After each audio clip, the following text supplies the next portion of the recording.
استغفراللہ العظیم اللہ کی لا الہ الا هو الحی القیوم واتوب الیہ۔ اپنی بات کا آغاز اللہ پاک سے استغفار سے کرتا ہوں اور اس شعر سے کرتا ہوں، گدا کو بادشاہ یا بادشاہوں کو گدا کر دے، گدا کو بادشاہ یا بادشاہوں کو گدا کر دے، میرے مالک میرے مالک تو جب چاہے کسی کو کیا سے کیا کر دے۔ آپ میرے سامنے بیٹھے ہوئے میرے انتہائی قابل احترام ممبران associate class and department class اور میرے سامنے بیٹھے ہوئے سابق صدور مختلف گروپس کے چیئرمین سرپرست اور ہمارے جانے والے سے مطلب کہ ریٹائرڈ ہونے والے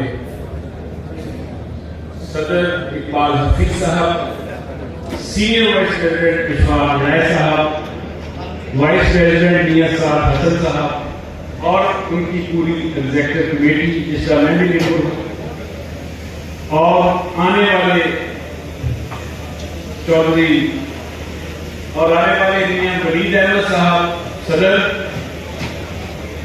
سینئر وائس پریزیڈنٹ شہید اقبال صاحب اور میرے بھائی جو وائس پریزیڈنٹ افضال صاحب اور نون کے کمیٹی، میں ان کو 2 سال اچھے گزارنے پر اور ان کو اختیارات دینے پر اپنی طرف سے اپنے گروپ کی طرف سے مبارکباد پیش کرتا ہوں۔ آج وہ مختلف باتیں ہوئی، مختلف دوستوں نے مشورے بھی دیے، اچھے ہیں۔ الیکشن یہ بھی ایک حصہ ہے اس پروسیس کا، تھوڑا لمبا ہو گیا تھا اور میں نے ایک جگہ اس بارے میں بات بھی کی، لمبا بھی ہو گیا تھا، تھوڑا مسئلہ بھی ہو گیا۔ اللہ پاک نے ہم سے یہ وزن اتار دیا ہے۔ اب مسئلہ یہ ہے کہ رحیم یار خان کے جو تاجر، جب ہم ایک لفظ استعمال کرتے ہیں کہ چھوٹا تاجر اور بڑا تاجر، دل کو بڑی تکلیف ہوتی ہے۔ آپ دین اسلام کی تاریخ میں چلے جائیں تو وہاں ایماندار تاجر کا ذکر آیا ہے، چھوٹے تاجر بڑے تاجر کا ذکر نہیں آیا۔ تو میں اپنے قائدین سے بھی یہ گزارش کروں گا کہ جب بھی کبھی تاجروں کو پکارا کرے تو تاجر پکارا کرے، کوئی ٹرن اوور زیادہ ہونے سے، ٹرن اوور کم ہونے سے، پیسہ زیادہ ہونے سے، پیسہ کم ہونے سے کوئی تاجر چھوٹا بڑا نہیں ہوتا۔ تاجر بڑا ہوتا ہے اپنی ایمانداری سے، اپنے حسن اخلاق سے، اپنے لین دین میں کی وضاحت سے، اپنی اس نرم زبان سے اور اللہ کے بنائے ہوئے دین اور سنت نبی کے عین مطابق کاروبار کرنے سے تاجر بڑا یا چھوٹا ہوتا ہے۔ ہمیں اسی کے مطابق کام کرنا ہے۔ تھوڑی سی 2-3 باتیں تجاویز میں آپ سے شیئر کیے دیتا ہوں کہ ایک کہ کچھ ہمارے ضلع رحیم یار خان میں دیکھ رہا ہوں کہ 2 سالوں کے اندر کوئی لوگ ہیں کاریگر ٹائپ جو لوگوں کو لوٹ رہے ہیں، ان کے پیسے کھا گئے ہیں۔ ایک تازہ کیس ابھی چل رہا ہے، 4 کیس پرانے ہیں، 1-2 آنے والے ہیں۔ میں پریزیڈنٹ صاحب سے یہ گزارش کروں گا اور اپنی ایگزیکٹو کمیٹی سے بھی یہ گزارش کروں گا کہ وہ فوری طور پر ایک 3 رکنی یا 5 رکنی ایک کمیٹی بنائیں، ان تمام تاجروں کو جمع کریں جن کے حق حلال کے پیسے یہ لوگ کھا گئے ہیں۔ جب وہ پیسے مانگتے ہیں تو ان پر الزام لگا دیا جاتا ہے کہ یہ سود کے پیسے ہیں، یہ کاروبار نہیں۔ اور میں اس بات کا چشمدید گواہ ہوں کہ میں نے ان لوگوں کو دیکھا ہے، ان کے 2 سال کے حساب کاپی دیکھے ہیں ان ظالموں نے نفع بھی دیا ہے ان کو نقصان بھی کیا ہے. جب کاروبار میں نفع اور نقصان ہو تو وہ سود کا کاروبار نہیں ہوتا. سود کا کاروبار یہ ہوتا ہے کہ میں نے آپ کو 1 روپیہ دیا ہے, آپ مجھے 2 سال کے بعد 3 روپے دے رہے ہیں. یہ کاروبار ان لوگوں نے نہیں کیا. آپ لوگوں سے جنرل باڈی ہے, بڑی خوبصورت پورے ضلع سے کاٹے برادری آئی ہوئی ہے.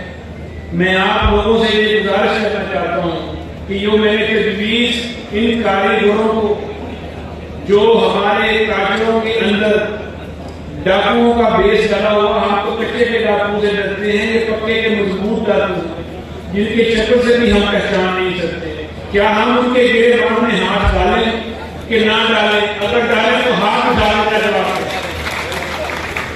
کیا ان غریب تاجروں کے پیسے کو واپس دلوائیں یا نہ دلوائیں؟ ہاتھ اٹھا کر جواب دیں. قدم بڑھاؤ میاں صاحب, ہم آپ کے ساتھ ہیں. میں آپ سے یہ وعدہ کرتا ہوں اور یہ ہمارے صدر صاحب سامنے بیٹھے ہیں, چودھری محمود چیمہ صاحب بھی اس بات پہ ہاں میں ہاں بتا رہے ہیں, اور ہمارے سابق صدر بھی بیٹھے ہیں, چودھری شفیق صاحب یہاں سے جا چکے ہیں, یہاں پر متاثرین بھی بیٹھے ہیں, اور کچھ ہمارے دوست یہاں بیٹھے ہیں. ہم مل کر ان کے گھروں سے ان کے ایسے چین کر تاجروں کے ایماندار پیسے سچے پیسے لا کے تاجروں کے پاس ختم کرتے ہیں.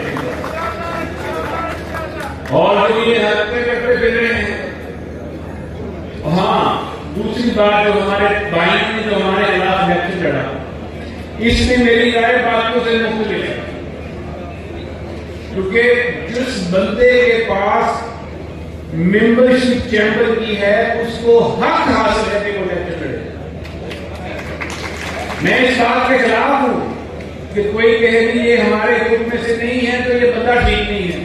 ان لوگوں نے الیکشن لڑا, لیکن میں ان لوگوں کے خلاف ہوں جن سے ہمارے نبی اکرم صلی اللہ علیہ وسلم نے اللہ سے دعا کرتے ہوئے بنا مانگی تھی کہ یا پروردگار, شیطان کے وار سے بچنے کی مجھے طاقت عطا فرما, لیکن منافقوں سے دور نہیں رکھنا. ان کا ہمارے پاس حل نہیں ہے, راشد بھائی نہیں ہے.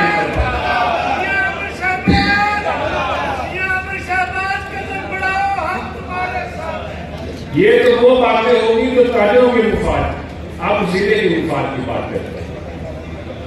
ہم اس میں نہیں یاد کرنا.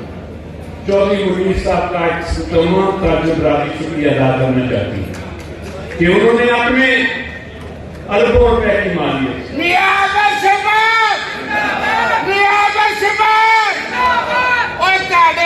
سارے واسطے فخر ہونا چاہیے. ضلع کے بندے جڑا ہے انہوں نے ادھکار اتار رہے تھے, سارے کو پتہ ہے. اور انہوں نے وہ اربوں روپے کی جگہ SOS ایک NGO ہے اس کو وقف کر دی ہے. اس میں ہمارے یتیم بہن بھائی بچیاں وہاں پر کھانا بھی کھائیں گے, وہاں پہ رہیں گے بھی, اور اچھے کارآمد شہری بن کر آپ لوگوں کی خدمت بھی کریں گے. ہم اس بات پر چودھری منیر صاحب کا موصل ہنجا کا شکریہ ادا کرتے ہیں. اور ایک تجویز ہے میرے پاس کہ ہم چیمبر کے پلیٹ فارم سے, یہ میری خواہش ہے, یہ میری تجویز ہے مدد ریشی صاحب, کہ ہم اپنی ایئر لائن جو یہاں سے زائرین کو لے کر ایران عراق کی جائے, جو دوسرے ہمارے جو بھائی ہیں ان کو لے کر عمرہ کے لیے بھی جائے, جو آپ جیسے نوجوان ہیں تو دبئی لے کر بھی جائے. اس پر بھی ہاتھ اٹھا کر اسٹیشن کلاس میں تعلیم میں جائیں آنے والے اضلاع جو ہے. یہ ہماری تجویز ہے پریزیڈنٹ صاحب, اس پر بھی ہم عمل کریں گے انشاءاللہ. اور آخر میں ہمیشہ ایک دعا مانگی ہے, دل کی باتیں تھی, ایک درد تھا کہ ہمارے تاجروں کو جو لوٹا جا رہا ہے یا کوئی لوٹنے کا پلان بنایا ہوا ہے, چاہے وہ کوئی بھی ہے, ہم اس سے پوچھیں گے بھی, اس کو کھینچ کے بھی لائیں گے, اور اس کا دوبارہ کام اس طرح کی حسرت وقار سلیم صاحب نہیں کرنے دیں گے انشاءاللہ. دوسری اس میں آخر میں اس دعا کے ساتھ نہیں اسکینڈل, چینی والا جو اسکینڈل ہے اس پر بات کریں گے. آخر میں اس دعا کے ساتھ کہ یا میرے پروردگار جو چیزیں ہمارے نصیب میں کی ہیں ان کا حصول ہمارے لیے آسان کر دے، جو چیزیں ہمارے نصیب میں نہیں ہیں ان کی خواہش میں مبتلا کر ہمارے ملک پاکستان اور پاکستانیوں کی حفاظت کرنا۔ آخر میں پاکستان کا نعرہ لگاؤں گا اور آپ لوگوں سے گزارش ہے کہ نعرہ لگائیں گے آپ پاکستان، اللہ ہمارا حامی ناصر ہو۔ بہت بہت شکریہ۔